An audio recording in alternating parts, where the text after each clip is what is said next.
Assalamualaikum warahmatullahi wabarakatuh. Perkenalkan, nama saya Zulfika Agni. Saya dari Program Studi Pendidikan Guru Sekolah Dasar Universitas Samudra. Di sini saya akan memaparkan teknik-teknik memahami perkembangan siswa.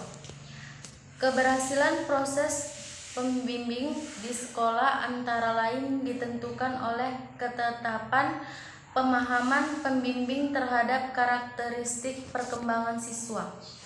Pemahaman terhadap yang membantu siswa mengembangkan perilaku-perilaku yang baru. Perkembangan siswa SD meliputi aspek fisik, psikomotorik, kognitif, bahasa, moral, agama, emosi, sosial, dan kepribadian. Teknik memahami perkembangan siswa akan terentang dari mulai teknik yang sepenuhnya bergantung pada pengamatan pembimbing yang sifatnya terbuka dan fleksibel.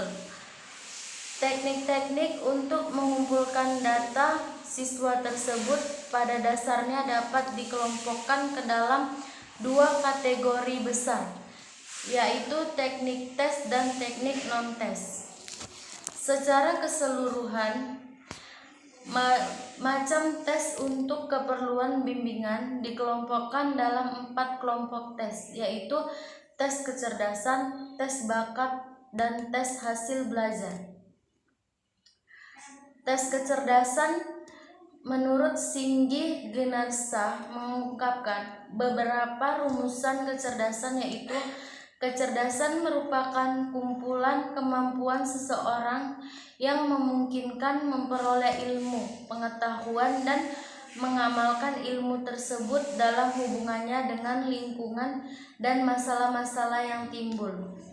Kecerdasan adalah suatu bentuk tingkah laku tertentu yang tampil dalam kelancaran tingkah laku.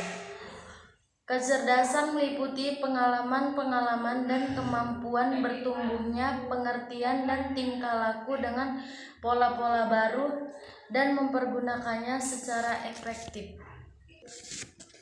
Dengan demikian, tes kecerdasan adalah prosedur yang sistematis dengan menggunakan instrumen untuk mengetahui kemampuan umum individu, terutama menyangkut kemampuan berpikir. Tes bakat, yaitu bakat merupakan kemampuan individu yang dapat berkembang melalui belajar atau latihan.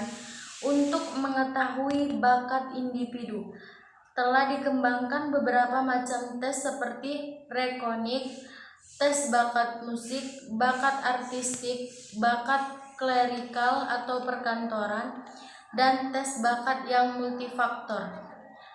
Tes selanjutnya yaitu tes prestasi belajar. Tes prestasi belajar ini adalah suatu perangkat kegiatan atau alat yang dimaksudkan untuk mengukur ketercapaian tujuan pembelajaran yang telah dirancang sebelumnya dalam domain kognitif, afektif, dan psikomotor. Selanjutnya adalah teknik non-tes. Teknik non-tes ini merupakan prosedur pengumpulan data yang dirancang untuk memahami pribadi siswa yang pada umumnya bersifat kualitatif. Teknik ini terdiri dari beberapa tes, yaitu tes observasi, angket, wawancara, sosiometri, dan studi dokumentasi. Yang pertama yaitu observasi. Observasi yaitu teknik atau cara mengamati suatu keadaan atau tingkah laku.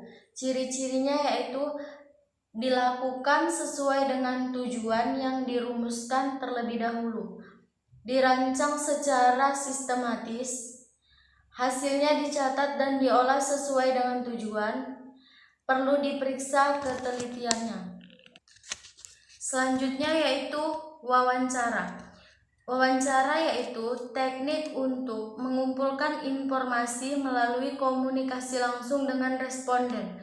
Contoh penggunaan wawancara seperti guru ingin mengetahui informasi dari siswa yang sering membolos di sekolah.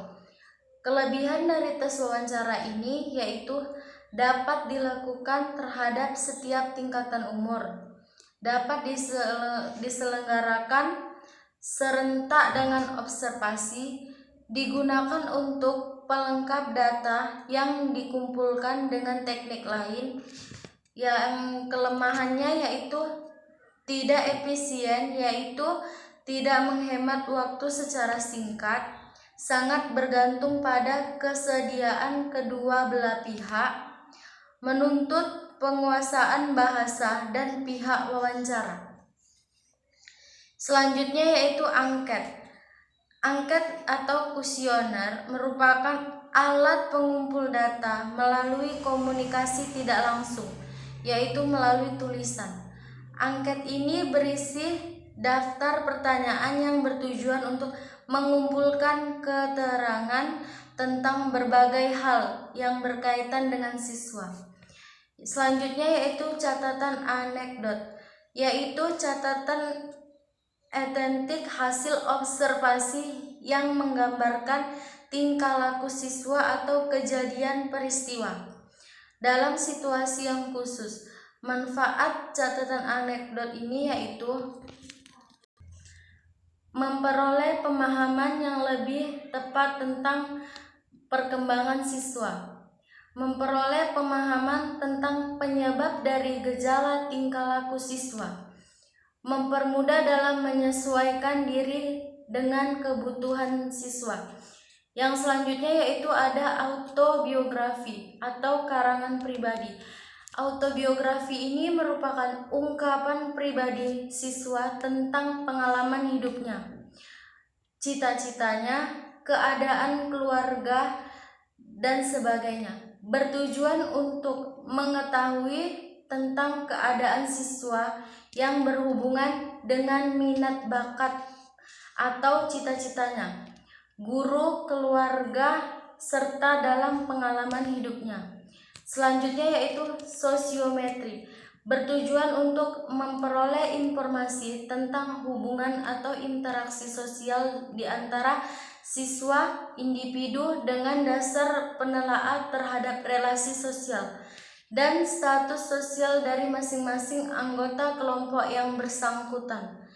Selanjutnya ada studi kasus, merupakan teknik mempelajari perkembangan seorang siswa secara menyeluruh dengan mendalam serta mengungkap seluruh aspek pribadi siswa yang datanya diperoleh dari berbagai pihak, seperti dari setiap guru, orang tua, dokter, atau pihak yang berwenang, bertujuan untuk memahami pribadi siswa dengan lebih menyeluruh dan membantunya agar siswa dapat mengembangkan dirinya secara optimal.